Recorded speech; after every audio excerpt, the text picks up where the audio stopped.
नमस्कार मित्रांनो, तुम्हा सर्वांचं स्वागत आहे. आज आपण संभाव्य प्रश्नपत्रिका क्रमांक 6 बघणार आहोत. याआधी आपण ग्रामसेवक, कृषी सेवक आणि तांत्रिक घटकाशी रिलेटेड 5 प्रश्नसंच अपलोड केलेले आहेत आणि त्याला तुमचा चांगला प्रतिसाद मिळाला. म्हणूनच आपण ही सिरीज कंटिन्यू करणार आहोत. तुम्ही या चॅनलवर नवीन असाल तर तुमच्या माहितीसाठी सांगते, या चॅनलवर आपण सर्व प्रकारचे स्पर्धा परीक्षांचे व्हिडिओज अपलोड करत असतो. मग ते सरळ सेवा ते असो किंवा राज्यसेवापर्यंत सर्व व्हिडिओ आपण अपलोड करणार आहोत आणि काही अपलोड केलेले आहेत आणि ही सिरीज आपण अशीच कंटिन्यू ठेवणार आहोत.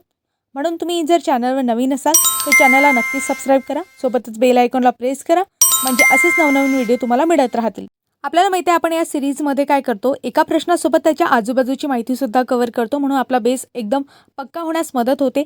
सोबतच आणखी प्रश्नांची सुद्धा आपली प्रॅक्टिस होते. तर अशाच प्रकारे ही सिरीज आपण कंटिन्यू करू आणि आता आपण आपल्या सिरीजला म्हणजे प्रश्नपत्रिका क्रमांक 6ला सुरुवात करू. बघा मित्रांनो, यामध्ये सर्वात पहिला प्रश्न आहे, हराडी तण रिकाम जागा आहे. यामध्ये वेगवेगळे ऑप्शन आहेत. वर्षायू आहे का, द्विवार्षिक आहे का, बहुवार्षिक आहे का किंवा यापैकी नाही. तर लक्षात ठेवा, हराडी तण हे जे आहे ते बहुवार्षिक या गटात मोडते. इथे आपण प्रश्नासोबत आजूबाजूची माहिती कव्हर करू. यामध्ये आपण जर विचार केला तर वर्षायू तण आपण कशाला म्हणू.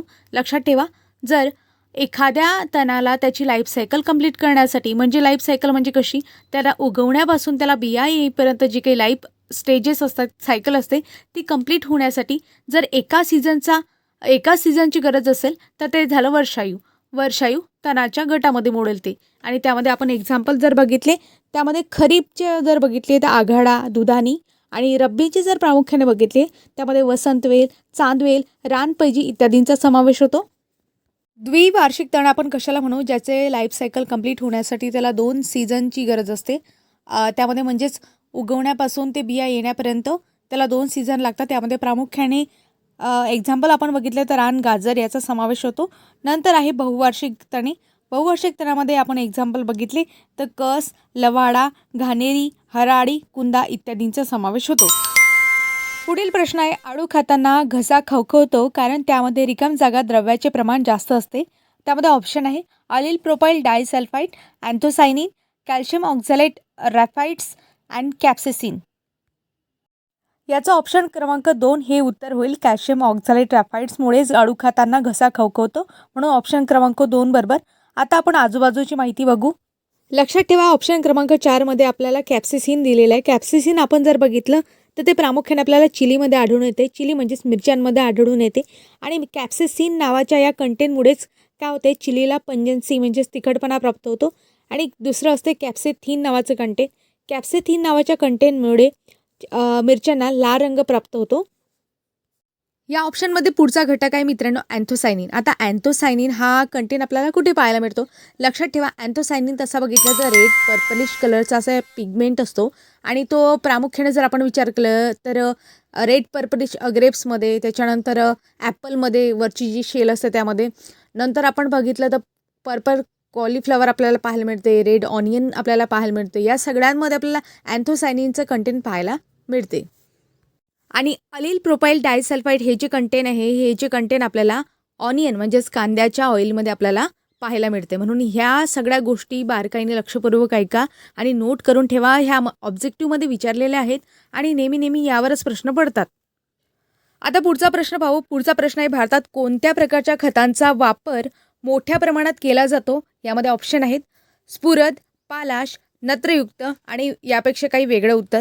तर लक्षात ठेवा, नत्रयुक्त खतांचा वापर भारतात मोठ्या प्रमाणात केला जातो आणि त्यामध्ये आपण जर विचार केला भारतामधलं असं कुठलं स्टेट आहे, तर लक्षात ठेवा पंजाब या राज्यामध्ये मोठ्या प्रमाणावर नत्रयुक्त खतांचा वापर जास्त प्रमाणात केला जातो आणि हे हरित क्रांतीपासून चालत आलेलं आहे. आता तुमच्यासाठी प्रश्न, हरित क्रांती कोणी घडवून आणली, केव्हा झाली? जागतिक हरित क्रांतीचे जनक कोण आहेत, तर भारतीय हरित क्रांतीचे जनक कोण आहेत? या प्रश्नाचे उत्तर तुम्ही कमेंटमध्ये नक्की सांगा. आता आपण पुढचा प्रश्न पाहू. पुढचा प्रश्न आहे, जमीन आणि पाणी यांच्या विकासासाठी तसेच त्यांचा सुयोग्य वापर करावा यासाठी प्रशिक्षण देणारी महाराष्ट्रातील संस्था कोणती? त्यामध्ये ऑप्शन आहेत मेरी, जलदा, वाल्मी, सिंचिता. तर लक्षात ठेवा, याचं योग्य उत्तर होईल वाल्मी. मित्रांनो, हा जो प्रश्न आहे तो आपण PYQ मधून घेतलेला आहे, म्हणजे ग्रामसेवक भरतीमध्ये हा प्रश्न पडलेला आहे, म्हणून मी हा प्रश्न इथे घेतलेला आहे. आता आपण पुढचा प्रश्न पाहू. क्षारयुक्त जमिनीचे वर्गीकरणाचे अस्तित्व रिकाम जागा प्रमाणावरून करतात. त्यामध्ये ऑप्शन आहेत नायट्रोजन, हायड्रोजन, सोडियम आणि कॅल्शियम. तर लक्षात ठेवा, क्षारयुक्त जमिनीचे जे काही वर्गीकरण आपल्याला करायचं असेल तर ते सोडियमच्या प्रमाणावरून आपण करतो. कारण की आपल्याला माहिती आहे जिथे क्षार या गोष्टीचा संबंध येतो तिथे आपल्याला सोडियम मूलद्रव्य आपल्याला पाहायला मिळतो. म्हणून ऑप्शन क्रमांक 3 बरोबर.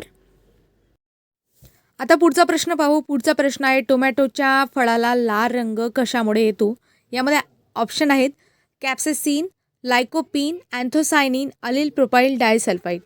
तर ऑप्शन क्रमांक 2 बरोबर लायकोपीन. आपल्याला माहिती आहे लायकोपीनमुळे टोमॅटोच्या फळाला लाल रंग येतो.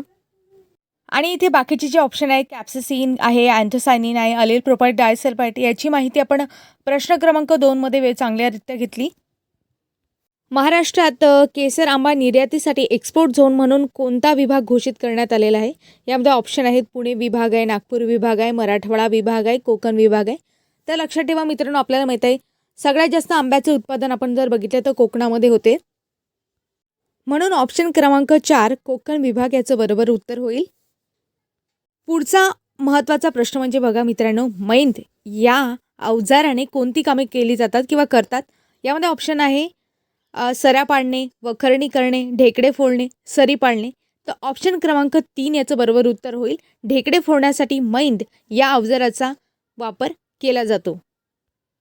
पुढचा प्रश्न आहे अन्नधान्याच्या भाव स्थिरक साठा करण्यासाठी शासनातर्फे अन्नधान्य खरेदी, साठवणूक ही कामे करणारी संस्था म्हणजे रिकाम जागा होय. यामध्ये ऑप्शन आहेत शेती व माल किमती आयोग, ऑप्शन क्रमांक 2 आहे नाबार्ड, ऑप्शन क्रमांक 3 आहे नाफेड आणि ऑप्शन क्रमांक 4 आहे भारतीय अन्नधान्य महामंडळ. तर याचं बरोबर उत्तर आहे ऑप्शन क्रमांक 4 भारतीय अन्नधान्य महामंडळ. त्यालाच आपण FCI या नावाने सुद्धा ओळखतो. हिची स्थापना 1965 मध्ये झाली आणि याचे मुख्यालय जे आहे ते नवी दिल्ली या ठिकाणी आहे. आणि यासाठी एक ॲक्ट पास करण्यात आला होता. तो होता 1964चा फूड कॉर्पोरेशन ॲक्ट होता आणि त्यानुसारच 1965ला भारतीय महामंडळ स्थापन करण्यात आले.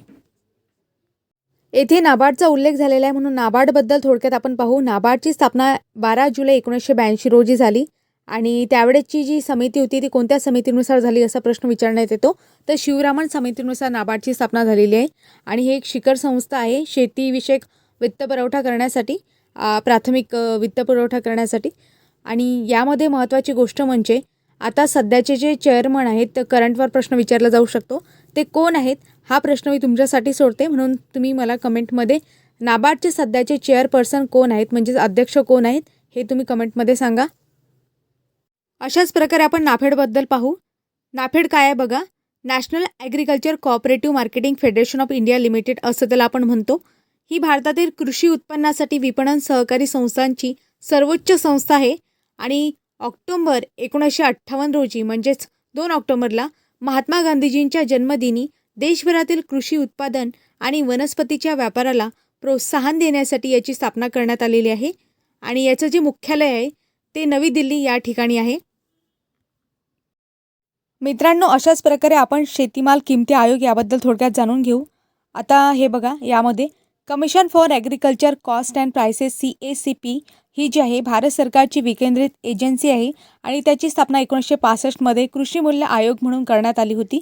परंतु काय झालं 1965 मध्ये त्याचं जे नामकरण झालं आणि त्याला आपण सध्याचं नाव जर विचारात घेतलं तर कृषी खर्च किमतीसाठी आयोग असं देण्यात आलेलं आहे. आपण जर बघितले तर ही भारत सरकारची एक संस्था आहे म्हणजे सल्लागार संस्था आहे, वैधानिक संस्था नाही. भारत सरकारच्या कृषी आणि शेतकरी कल्याण मंत्रालयाशी संबंधित आहे आणि याचं जे मुख्यालय आहे ते नवी दिल्ली या ठिकाणी आहे. अशा प्रकारे मित्रांनो आपण मागील परीक्षेमध्ये आलेले म्हणजे ग्रामसेवक कृषी सेवक परीक्षेमध्ये आलेले प्रश्न बघितले. त्याच्याशी रिलेटेड पुढील परीक्षांमध्ये येणारा जो काही परीक्षाभिमुख भाग आहे आणि रिलेटेड ऑब्जेक्टिव्ह आहेत ते सुद्धा आपण बघितले. तुम्हाला हे कंटेंट आणि व्हिडिओ कसे वाटले हे कमेंटमध्ये नक्की सांगा आणि हे सिरीज आपण अशीच कंटिन्यू ठेवणार आहोत. म्हणून चॅनलला नक्की सबस्क्राईब करा आणि इतरांना सुद्धा शेअर करा. भेटूया पुढील नवीन व्हिडिओमध्ये. तोपर्यंत धन्यवाद.